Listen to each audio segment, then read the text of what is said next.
All right, everybody. Thank you so much for joining us here this Friday evening. And of course, hey, it's Friday. Sometimes we run into some technical difficulties, but it's all good. And thank you so much. If you guys are joining us today, I know we had a show this Wednesday.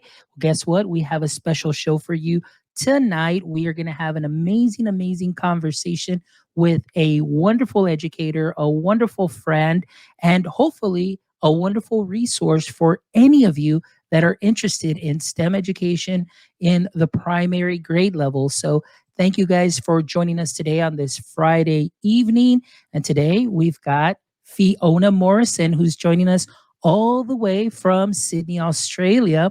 So, thank you so much, Fiona, for finding some time out of your day. And just to let our viewers know, it is Saturday morning, or actually Saturday midday in Sydney. All right. And we're here Friday night. So, a little time difference there. But again, we're here to just share our passion and our knowledge for STEM. Fiona, thank you so much for being here. How are you doing today? I'm great, Fons. How are you? I'm doing great, Fiona. Doing great, except for that just little minor hiccup there for tech difficulties. Always. But hey, like they say, tech happens. It's all good. Fiona, thank you so much again and again, all the way from Sydney. If just in case you don't know, the way that I actually got to meet Fiona is through our global GEG community, and she is a member and one of the leaders in global GEG. And I started following her on Instagram and have seen the work that she's done and the passion. So you know what, we definitely need to get together to have a STEM conversation. So again, thank you so much. It's great to be here. I love STEM. I'm so passionate about it. So I'm really excited to be able to share it with you and have a chat about it. Perfect. Fiona, just tell that for our audience members that are listening here today, tell us a little bit about your education. Excuse me. What grade level do you teach? Your experience. That way, our audience members can get to know you a little bit more. Absolutely. So I've been teaching year one in Sydney, so grade one, 6 and 7 year olds for the last 2 years.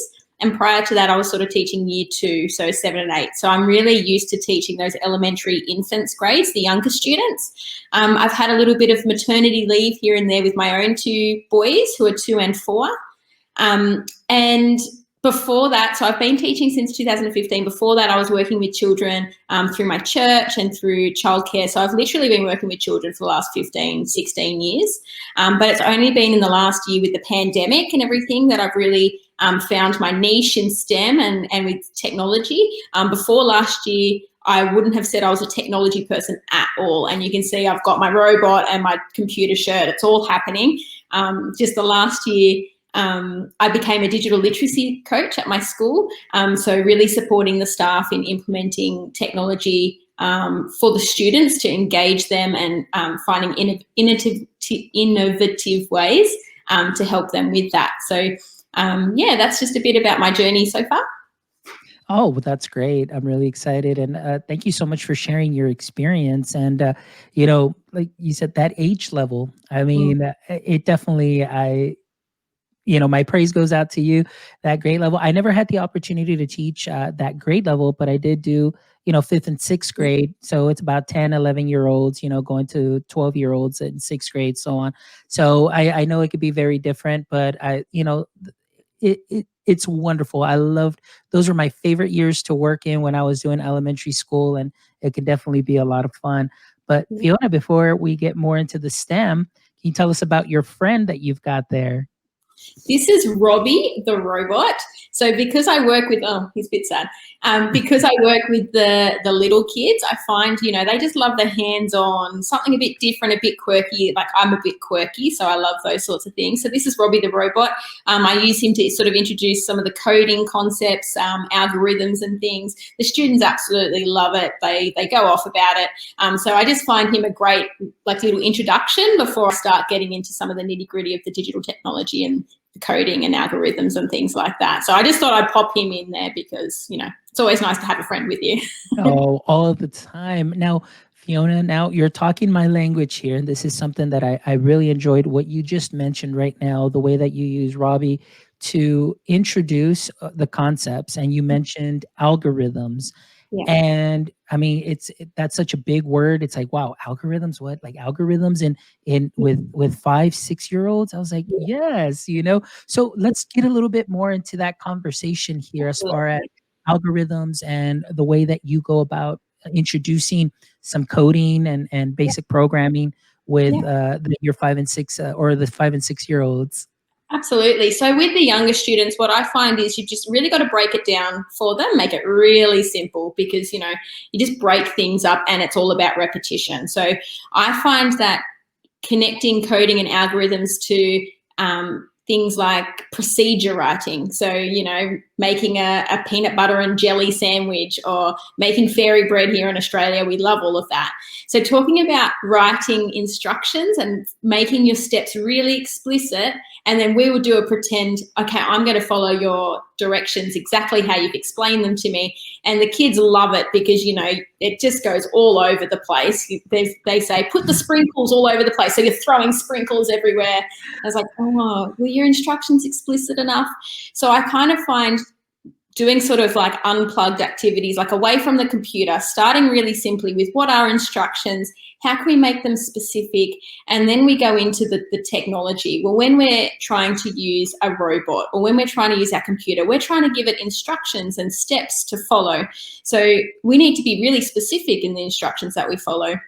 And sometimes the step that I would make between a procedure writing on a sandwich and the computer is I might do coding Mrs. Morrison robot. So I'll pretend to be a robot and I'll say, you have to give me some instructions and I'm going to follow them. So the students will go, okay, you're going to go forward and left and back. And I will model that for them as, teacher Mrs. Mrs. Morrison robot, and just giving them the idea that they can give the instructions and those steps and those algorithms to the robot and it will follow those steps. So really just breaking it down and chunking it. So I like linking it to the procedure writing because it's something that we do, with the younger children anyway, and then sort of building their knowledge, kind of making it integrated so they can understand. We know that in the brain, if we're making lots of connections between different concepts, it's going to cement and it's going to stay there. So I kind of like doing those activities away from the robots and that, and then get into the robots and the coding. And what I found is the children know a lot more than we do. Like, I think we need to give them a little bit more credit. So things like we use Minecraft and things like that in the classroom. And I know that my colleagues get a bit anxious about using those sorts of things because they don't know how to use it.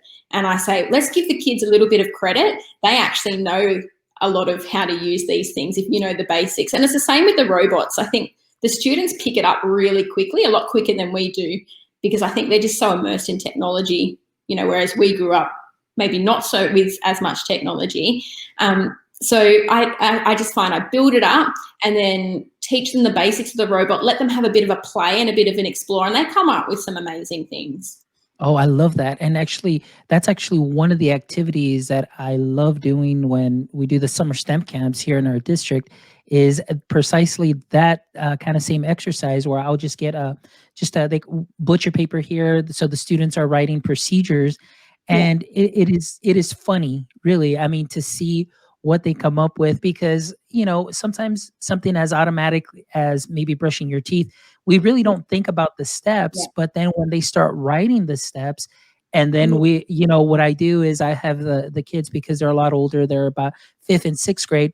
Well, once they select a procedure that they're going to write the steps to, they'll write it all down on a big piece of butcher paper. We'll put it on the wall, and then we'll do a little gallery walk, and then we'll yeah, have other kids mark up like, wait a minute, but you said this before this, or wait, you didn't say that you had to open this up, or yeah, you didn't say how much.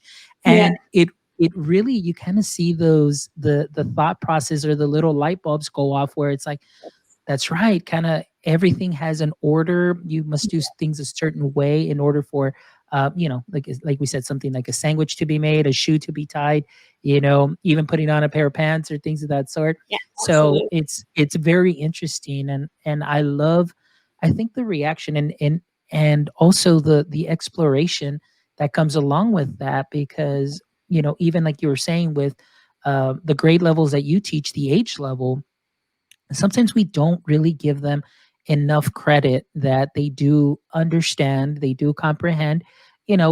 we will have to maybe walk them through a couple of things and procedures, but when they get that understanding and exploring and they figure things out, that's amazing. And I think we definitely need to give a little bit more time to explore. And Yeah. that's where a lot of the kids, they just shine. You just see like, wow. Yeah. So I really love that exercise. And I would also do one where we would put arrows on the floor. And all of Yeah. this is that free curriculum from code.org. And Yeah. then they would just go ahead and direct people where to go as Yeah. far as the steps and things, because again, following order, following procedure, Yeah. and then learning the vocabulary, like the Yes. word algorithm, the word variable, the word loop.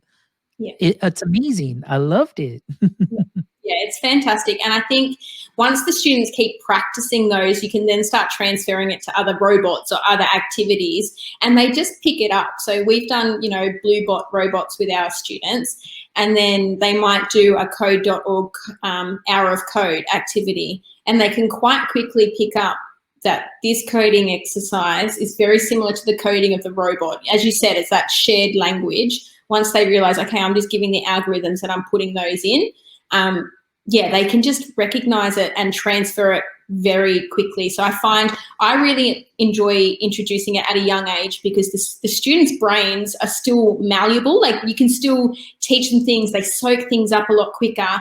And the younger we can introduce these things, the more concrete they're going to be in their brains, and they're going to hold on to it, and they're going to build onto it as they get older. So as I think we were saying, excuse me, before the show, we were talking about how by the time they get to about 12 or 13, I read some research somewhere that said by 12 or 13, students have made up their minds about whether they enjoy STEM or not, and whether they might explore that as a career path into the future. So when you think about that, that's your 6, your 7, your 8th graders. And if we don't tap into that when they're younger and build those skills and that knowledge, we're not really giving them a fair chance to decide whether they want to do STEM when they're older. Like, we really want to tap into that when they're younger, to give them the opportunity to build on from that as they get older. Yeah. And one of the things too that I love, like you said, if you start them off young, you're really piquing their interest. Mm. But one of the things that I love, and I mean, maybe you can share your experience with that too, but like we were talking about this a little earlier, is that through all of these activities, we're hitting so many modes of learning, like Mm. multimodal learning here, because you've got the hands-on, you've got of course, the kinesthetic, the visual, the auditory, all of Yeah. those, and you're really engaging the students. But one thing that I loved too is that a lot of those skills are really cross curricular. I mean, I know that STEM, it's, science, technology, engineering, mathematics, but just because it's that's right there in that acronym doesn't mean that some of those skills can't be used in reading, because you need Correct.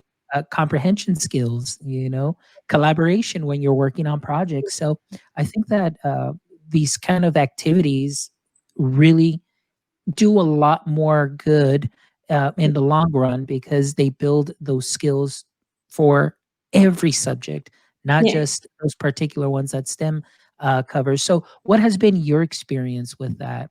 Yeah, absolutely. I would totally agree with you. I think STEM is more than just the content knowledge. As you said, it's more than just science. It's more than just technology. I think a lot of people hear STEM and they think robots, or they think technology, or they think coding. But STEM is so much more than that. It's those skills that you want your students to develop, to keep building on through later in life. It's collaboration, it's critical thinking, it's problem solving, it's creativity, resilience, risk taking. It's all of those skills that you're wanting your students to leave your classroom having. And so it can easily integrate with any topic that you're teaching, any area that you're doing. So I was talking to some friends on Twitter the other day, and I said, okay, I've got an English unit we're doing this term about under the sea. I've got this picture book. How can I stem it up? What can I do? And they came up with ideas like using slow motion, like stop motion video, doing some readers theatre like puppets, using the blue bots and getting the students to make maps of the story, and getting them to code the robot through the story. Like you can literally do STEM in any subject. And I think the main thing that we want to focus on is the skills that the students are developing from those activities. So it's not just, okay, let's just use robots all the time, because I mean, robots are great. I mean, I love them. But it's more than that as well. So when I started a cater to STEM club at school last year, I was really mindful of trying to make it not just the robots and not just Minecraft or technology. I wanted it to include some of their engineering skills or science and things like that, so that students understand that it's not necessarily just about the gadgets, it's also the skills that they can develop through problem solving and coming up with creative solutions to things like that. And I like that you said that you have to share with them that it's like not all about the gadget, because you can put a robot in front of them and their eyes are going to light up and they're going to be excited because they get to manipulate the robot. But what happens when the robot's not there? So we need to show them those applications as to how they can take those skills that they learn to program a robot and apply them in a different manner, like you said, with some of more of the hands-on engineering, maybe some more of the hands-on science activities that you have. And I think that's great, because now it's like there's so much stuff out there, so many gadgets, so many programs, so many things that it's like STEM, STEM, STEM, STEM, STEM. Yeah. But I loved what you said. It's not about the gadget. It's about the content. It's about the learning, the process, and building up those skills. So yeah, I love that. Now, I was fascinated. Oh, I'm sorry. Fiona. I just had another thought in terms of the cross-curricular, because I know that one of the big things that people say to me is, oh, I don't have time for STEM. Oh, my curriculum is so crowded, I don't have time for it. But I think when you realize that it's not just about robots and things, and you can actually integrate it into your different lessons, you can actually have time for STEM. So, you know, if you've got an English unit and you're going to use the robots to retell the story, you're including comprehension, you're retelling all of those things, as well as including those skills. So I think that's just something really important that I like to try and promote as well, that it's not something extra that you tack onto the program, it's something that you integrate into it, to make learning more like engaging and meaningful for students. Sorry. I actually, no, but that's a great point, because oftentimes there, like you said, one of the things that sticks out is that there's often a disconnect between, like you said, STEM and different curriculum. And because the assumption, or just when somebody hears the word STEM, is like, oh, I need to do robots, I need a computer, I need to do coding, I need to do this. But like you said, it's not all about the gadget. It's the concept, the content, the learning, the application of those skills in different different subject areas. So that's one thing that I really love there. And going back to what I was going to mention, I mean, I think it's very fascinating. A K-2 coding club. K-2. Normally, I mean, I didn't venture out, when I was in still doing elementary, and I was doing 5th grade and started a coding club. I think the lowest grade level that I went to was, I think it was 3rd. And the reason was that, and it was mainly just me, because I was thinking to myself, I was like, I don't know, because I never had experience with, 5th and 6th is my niche. Never had really experience with 4th, but there was a lot of people that were interested. So I said, okay, let's let 4th. And then I let some 3rd graders in, and then I was like, hey, like these kiddos, they pick up really quick. And then I had one, I think he was in kinder, and he was actually the little brother of one of my students at that time, who was in 5th grade. And so he would stay behind, because, the sister would stay behind and the brother would stay behind in our coding club. And I remember putting an Ozobot in his hand, and then he would just kind of stay staring and picking up and understanding the concepts, but just really thinking through. And I can see him going through that process. And then at one moment, he just looked up, and it's like he got it. Like he understood it. And then I was like, wow, but here, K-2, tell me a little bit more about that. How do you set that up? Yep, sure. So because I became really passionate about STEM last year, I was thinking, how can I promote it in a way to help those students who might be struggling in other aspects. So I'm really passionate about helping students find their strengths and find their purpose in things. So, for example, I had a student in my class who really struggled with literacy. But I could just see her mind she just had that real capacity to make connections between all of those STEM concepts. She would think outside the box. She would come up with these amazing solutions to things. And I was like, she needs something that she can feel successful in and that she just knows is her place. And so I was like, why not do a STEM club? Now, because I was new to the school and still just trying to work out how everything fit in, I did it as a lunchtime group. And our lunchtimes are quite short. So by the time the students finish eating, they only have about 20, 25 minutes to actually do something during the STEM club. So I decided to try and think of activities that were short and simple. They weren't all coding. So I did, the first week was in line with our science week. We had a national science week, and it was to do with like cleaning up the oceans. So I said to the students, okay, here's some Lego. You have 20 minutes to come up with something that can help clean the oceans. So they had a little group and they had to design something with the Lego. And, you know, they had ones that were like vacuum cleaners that would suck things up out of the ocean. And like they had ones that had skip bins attached to it that would dump the rubbish in. Like the things that they came up with in that 20 minutes was amazing. And so I'm just really passionate about trying to include a whole bunch of activities that are going to develop those skills with the students. So they were working collaboratively, they were problem solving, critical thinking, creativity, all of those things, risk taking. Is this going to work? Oh, no, it's not going to work. We'll try something else. So the first term was a lot of trial and error. I was like, let's just see what's going to work. We'll do some Lego. We did some Play-Doh, like who can build the tallest tower with matchsticks and Play-Doh. We did some Minecraft, which I worked out it's not always a good thing. You've got to really monitor that. And we did some robots. We had some blue bots and things like that.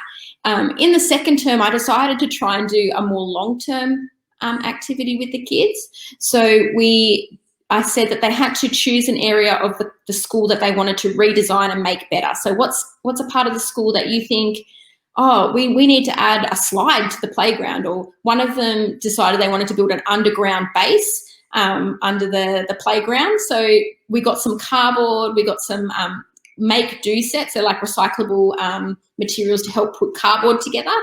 And we spent about 3 or 4 weeks, and the students were just building these amazing cardboard creations of rebuilding the school. So we're using a bit of design thinking in there. And I think, again, we just underestimate what these little people can come up with. They just came up with these amazing ideas, amazing creations. So the way I started was just worked out what time can I do the STEM club, what would work best for our school and the students. I asked the teachers to nominate some people that they thought might enjoy the STEM club, who might benefit from it. I worked out with our executive team if it was okay for me to run it, did we have the resources we needed, and then I just sent out some permission notes, got the permission from the parents to run it, and then off we went. And I just kind of each week kind of thought, what can I do this week with the kids? Oh, let's try this and see how it goes, and let's try that. A lot of trial and error, but they absolutely loved it. It was great fun. Oh man, that is amazing. And all those activities sound great, just really hands-on. I can just imagine that. I know in a previous show we had Carrie Orts here who was talking about maker spaces and how to manage maker spaces. But the way she described that and the way that you're describing it seems like it just goes hand in hand where, the students just the design process. I Yeah. love that. And you said, right now, K2 and you're working on these concepts Mm. that like you said maybe some of ourselves like myself have just it's something that's rather fresh, something that I'm just learning Yeah. design thinking process and so on Yeah. later. But you're teaching it to them at such a young age, and like you said, it's something that can boom just really spark that Yeah. ideation, spark Yeah. those ideas. And I just Yeah. love those ideas that you're saying, oh, well, let's build a base under Oh, the school and that amazing. They're like, yeah, construction. we need a base here and we're going to put an extra library in here. And this is our Minecraft corner. And I was like, yes, Ah. do that. But see, that's one thing that I love is that you are also helping encourage their creativity. Mm. I think that as we grow older, or at least maybe through grade school, you want the kids, they're creative, they're a lot of tactile activities, hands on.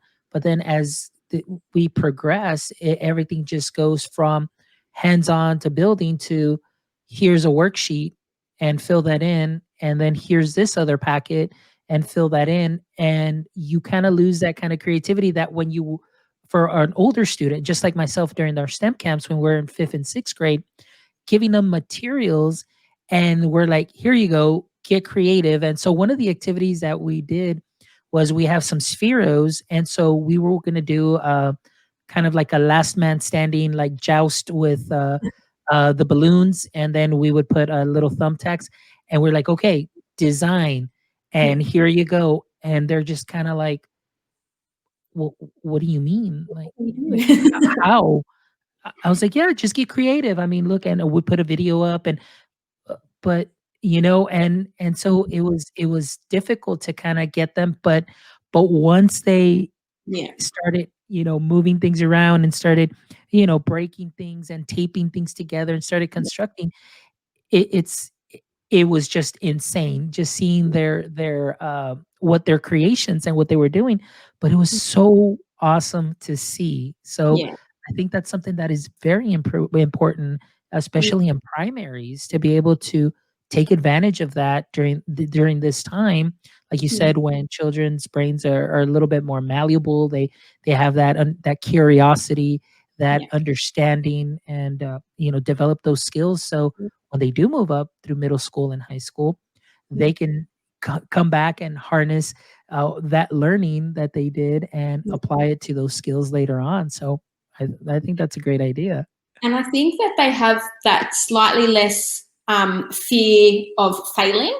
So with the younger students, they I feel like sometimes with education, because we have so much that we need to teach and get in Mm, there, that you have to try and make sure, okay, well, they're meeting this outcome, they're meeting this standard, they're meeting this criteria, that students are like, okay, well, I've got to do this and I've got to do that. And that's what I love about the extracurricular STEM club is I can do whatever I want. Like I have freedom to give them, do you want to build an underground tunnel with Minecraft? You do that. That's fantastic. Like I just love that students have that extra space for creativity where they're not feeling like, okay, I'm supposed to be meeting this outcome or that outcome. Like there's just a bit more freedom for them to do what they want to do. And that's where you can really harness that creativity and all of those things. I mean, I obviously want to incorporate STEM in the classroom as well, but the Cater to STEM Club, it's my baby. I love it because I get to do those things where you're like, okay, I'm not so restricted in what I have to achieve in that time. If they want to take 20 minutes, sticking a piece of, I don't know, tape to something, you do that. Like, yeah. And see, but that's great. I love that. And you're right. When I did the coding club after school, we had the well, we would do scratch coding, we would do the code.org curriculum, but we also used the makey kits, Yeah. and then the Ozobots. And it was so much fun just to see the student creation there. And then but like you said, during the day, we did have, what we needed to do during our curriculum, and yeah, take care of those important aspects that we need to cover. Yeah. But what I started doing is I started integrating the makey kits when we had some assignments dealing with the planets and Yeah. using the solar system. So I found some great videos and I said, look, I don't know. And in my mind, it's like I'm always trying to learn. But this, I kind of just picked up right away and just say, I may not be an expert at this, but I really want to introduce it to my kids because it's like, hey, like my friend Chelsea Robertson says, hey, what could go wrong? And we would just go ahead and go to town. I say, okay, guys, this is what we're going to try. Yeah. We're going to take it slow. And like you said, I think that I didn't give them enough credit because once they saw what they had to do, and once I put the makey kids in their hands, yeah, that was it. Like they're like, "Hey, we got this. We're good." But what I loved about it is that I got to learn not only right along with them, but I got to learn from them. Yeah. So, and I always say the story, by the time my last class of the day came in, I looked like an expert, but it was thanks to my students from, all of the previous classes where we were all learning together. So, um, it was a fun activity. It was Yeah. great. We were able to introduce the planets and the solar system. And I had one student. I was just taken because we hadn't even covered that, but somehow he just kind of figured it out or looked it Mm. up, and then he created in Scratch how you can, I guess, change the opacity, and Yeah. it became more of a. He's got the camera, so he would point at the planet, and then when he would point at the planet, a fact from that planet would drop down, and then the same thing, and then he did that the same thing with the water cycle. So then we started creating tutorials Yeah. for our state testing, and so every student was creating their own little tutorial, and they were coding it because you had to use the makey kit, they had to program it. And I think that that was probably one of my best years for science scores that I had, because of the engagement, the understanding, the ownership that the students took with being able to do this hands-on, and giving them that creative freedom, Yeah. that choice of, well, here's a rubric of what I need, but this is what I need to see at the end, Yeah. and just let them go. And I was like, wow, I was blown away by what they were able to do. Yeah, absolutely. I totally agree. I think you hit on something really important in the middle there about, you were building your capacity and your confidence in using it as Mhm. well. I think a lot of educators think, I don't know how to use robots. I don't know how to code, so therefore I'm not going to do it. And like I've always found that I'm only one step maybe in front of the students. I don't really know that much about some of the tech. I know a bit and I know how to troubleshoot problems. So sometimes I'll go, okay, I've never used a Sphero before, but yeah, have a go. Like, we'll learn together as we go. And I think once educators get past that fear, it's that fear of like failing or like taking a risk. Like, as adults, we have this so ingrained in our brains that, you have to have it right or have to do it this way, that when we take that away and think, okay, like what's the worst that's going to happen? The students aren't going to know how to use a robot. That's Yeah. it. That's the worst thing that can happen. I mean, it might explode, but I haven't had that happen. So like, it's probably not going to happen. But we were using Minecraft last year with our students in the classroom, and I had some of my colleagues say, "Oh, but like, what if something goes wrong?" I'm like, "Well, then we just can it and do something else, or I'll spend some time trying to work it out." And I found that I had 3 or 4 students again who might not have been the most successful at English and maths, but they knew Minecraft and they were my Minecraft experts. So I would say, you come and if you've got a question, you ask this boy, this girl here. They're my experts. If you've got a question, you go ask them. That takes out half of the issues that you're going to have because they can help fix those problems for you. So I think that, our fear of failure and our fear of what if something goes wrong, there's so many benefits to giving it a go. The students are developing risk taking and problem solving. You're empowering some of your students who might not have that opportunity, elsewhere, if they're actually really, able to do those things. And you're going to learn along the way, as you said. Like the start of last year, I didn't know anything about technology, whereas now I know a little bit about a few things, So, and that's all just come from, okay, let's have a go at putting it in our classroom. I'll learn what not to do very quickly, and you'll learn some things that you can do along the way. So, And like you said, that's one thing that I love is that the risk taking, and oftentimes we've talked about that in other shows where, the fear of putting yourself out there and being vulnerable as a teacher, because as a teacher, it's like, oh, you need to be the subject matter expert and you need to know everything. It's like, no, we don't, we're only human, we don't know everything. But I think for me, the most beneficial thing for me was, you said, learning from my students. But you hit on something too that I really enjoyed, was that community that you build, where if maybe I never figured out how to do something, or there's like that one student, two students that figured things out really easily. Now I can say, hey, you know what? I'm not sure, but ask him, ask her, they can help. And then they start learning from each other. and it builds that community, it builds that trust, it builds that psychological safety within that classroom, that if a student takes a risk and fails, there's going to be somebody there that's going to say, hey, you know what, let's look at this a different way, or let's try Yeah. this. And that reminds me of one day, we had our coding club, and I had the kiddos. They were using, they were trying to program. They were programming on code.org, I believe, and they were stuck. They were Mm, stuck. They were trying to fix a bug.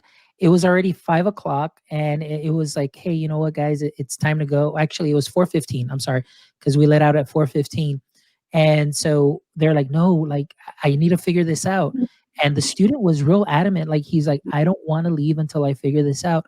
Well, then all of a sudden, I had three other kids that were like, okay, we'll help you. And it was an amazing thing that as a team, they collaborated. They were there till 4:45. They made their parents wait. They told their mom, they're like, "Can you wait?" And so I'm there kind of like, "Oh my goodness, I don't want them to the parents to get upset." yeah. And they're like, "No, no, it's okay. I mean, this is all he ever talks about at home. He loves this." And then so they finally figured it out, and they at all in unison just jumped up and were like, hooray, and they were cheering for each other. And I Yeah. thought that that was one of the greatest things that I had ever experienced as a teacher, being able to see that team effort there. And it was because they were coding and they Yeah. built that friendship. And mind you, some of the students were students that weren't even in the same pod, because we had two separate pods. Students that maybe didn't really hang out so much in the same groups, during Yeah. the school day, Yeah. but at during coding club, it's like, hey, like this is my coding club family, Yeah. and it was different. So, I mean, that's amazing. It is. And they've made that connection with each other. And we all know that at that age, like for teenagers in high school, like the most influential people in their lives are their friends and their peers.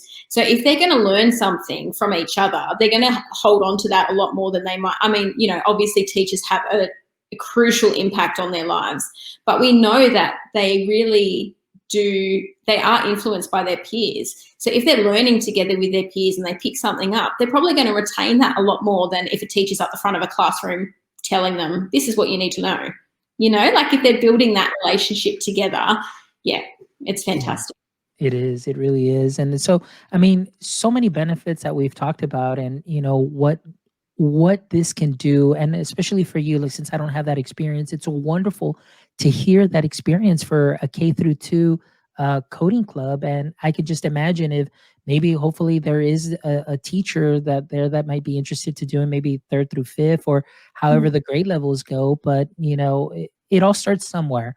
yeah, And I think sometimes what happens is those kiddos, that are in K through 2, let's say they go to 3rd grade and maybe there's nothing there, they're yeah, gonna start asking for it yeah, because it's something that they love, that they enjoy, and that they wanna continue with. So, it's something to consider too as far as, within your school setting, talking to administrators and seeing, "Hey, how can you help me support, the higher grade levels," and so yeah, on. And that's one thing that I loved. And now that I've had the opportunity to do those STEM clubs during, or actually, excuse me, STEM camps during the summer, having about 50, 60 kids mm, in 2 sessions, because I would do 2 sessions for them. Uh, it was just amazing. And, they're there for a week, they're learning, they're building, they're creating, working with robots, learning concepts. And then they get their certificate at the end. I yeah, invite all of the parents to come in, and I awesome. also have a great help from another teacher, a high school teacher. His name is Mr. Barbosa, and he's got a drone flight club. And then he also does the history club and the astronomy club. So he does a lot of makerspace stuff at the high school. So he brings in a lot of his resources. And this last year that we did get to do the STEM camp, he brought an inflatable planetarium. Oh, So cool. the children got to experience that. But what Yeah, I loved is that Thursday when we end our camp, we have the parents come in, and then yeah, we do a gallery walk with the parents where they get to show their parents what they've learned, how to use it, and then they walked in there in the planetarium. Then the parents and grandparents were there too, and they were driving the robots, and they were just happy, and just seeing the joy Yeah. that their child was having, the fun that they had. But I love that even the parents were having that fun, that at the end they were telling asking me, it's like, "Hey, he's been talking about this the whole time. Like, how much does one of these things cost? Yeah. Like an Ozobot cost? Where can I find one? Where can I, you know?" And it's great. They love it because they see the benefit of it, and it's been great. It's so good. I got a robot for myself at home because I love them so much. And so when my niece and my nephew come over, they're always playing with it. And I've got, my family are looking around going, how does it work? And I'm like, oh, it takes a bit of time. You've got to put it together and this and that. And yeah, the adults are always initially perplexed. And then Yeah. once they see it, they're like, oh, that's fantastic. It really is. Like, I think Mhm. you need to see it to believe it. And then once you've got them hooked, you've got them like forever. It's good. Awesome. All right, Fiona. Well, let's kind of change the conversation a little bit here because I really want to talk about this. I think this is fairly recent, at least that I saw you posted, which Yeah. is the STEM Ed magazine. Is that correct? Can tell us a little bit more about this project that you're taking on? Yeah, sure. So we've just finished our summer holidays this past week, and I'm really passionate about helping educators, especially with STEM, feel more confident integrating STEM into their classrooms, and really just trying to get STEM learning into as many classrooms as possible. So how can we break down those barriers of, educators, not knowing how to integrate STEM or how to fit it in or what is it, all of these things. So I asked my Twitter PLN, Twitter, by the way, just putting it out there, is the best thing in the world. If you're not on it, you need to get on it. I have so many really close and valuable connections made through Twitter. And so I put it out there, like, I just had this thought in the back of my mind, would anyone be interested in a STEM education magazine? And for some reason, it just blew up a bit. And I had lots of positive feedback saying, yes, this would be fantastic. If you want someone to write for it, I'd love to. And it just kind of kept snowballing from there. So I thought, oh, I think I'm onto something. I think this is something that educators really want, like a free digital publication, stories by educators for educators about what they're doing in the classroom for STEM. And my husband's a bit of a realist, and I like to take lots of things on. And so he's normally like, no, you really shouldn't be doing anything else. But even he said, I think this is a good idea. So I knew I was onto something when I got that feedback. And so I've done previous blogging work and things like that. So I really do like writing. So that's kind of where the magazine idea tied in. So I sort of started setting it all up early January, about the 9th of January or so. And we've already got over a couple of hundred subscribers, over 500-600 people across social media, just all of these educators who are really interested in STEM education and wanting to learn more. And I've got, 30-40 contributors lined up for the next 3 issues. We haven't even launched yet, but it's just picked up all of this momentum of people who are really interested in this publication. So what my aim is to share real life stories of STEM educators in the classroom. What are they doing in their classroom? How can it help other educators across the world? So I've got some stories about microbits and ozobots from Australia and from Hong Kong. I've got people talking about teaching science in the pandemic. I've got, as we talked about before, like those cross-curricular links. I've got someone writing about STEM and literacy education. I've got a few people sharing their businesses with us as well. So I've just got like a range of people contributing just their stories about STEM education and how they've gotten started and what they've been doing. And so it's my hope that it will just encourage educators, say, okay, I could do that in my classroom. That doesn't seem too complex, or just learn a bit more about what STEM education is and how they can, utilize it. Because as we've talked about today, like, we know how beneficial it is for students. Like, their content knowledge, those valuable skills, like, we know that it's valuable. So how can we actually get it into more classrooms? So that's what I'm passionate about. And I hope that the magazine can help some educators out there just sort of think a bit differently about what they're doing and how they might be able to get on board with that as well. I think that this is great. I mean, it's just really taking that passion that you have for STEM and taking on something like this. And the one thing that I loved is you put it out there on social media Mm. and look at the response that you've had. I know that once I found that link too, I subscribed to it because I mean, definitely this is something that I would be interested in, and maybe I'll if I maybe I'll write something and share some of that experience too as well. But Please. I love that this idea because, like you said, you it's people from around the globe. It's not just people from your area for No. your area. This is for people everywhere around the globe that Mm. are contributing to this magazine, and it's just a great resource for knowledge for teachers to be able Yeah. to obtain and just read how many other educators either how they maybe first started, the Yeah. risk that they took, but now they see the rewards, and then they get to see the types of programs, the Yeah. types of either robots or platforms, things that they're using to start their clubs or to integrate within their curriculum. And what other great way to get that in this one STEM Ed magazine? So, Fiona, when is the first issue out? Or We're hoping to launch by mid-February. I'm hoping to have a launch date in the next couple of days, but it will definitely be mid-February. So if you follow along on our Twitter and things like that, I'll definitely put up the launch date. I'm almost finished our website that will have more information on it as well, getting ready. Yeah, I'm just super excited. I just love how many people have come to me saying that they're really excited about the magazine and hearing other people's stories. Like I think we learn so much from each other. We learn from the stories of other people. And what did you do in the classroom? Okay, you've done that and it's worked, so I can do it too. It's a tried and tested, STEM lesson or activity. And as I've been reading the submissions, I've learned so much. I'm like, yes, I'm going to do this in my classroom. I'm going to try that. So yeah, I hope that other people have that experience as well.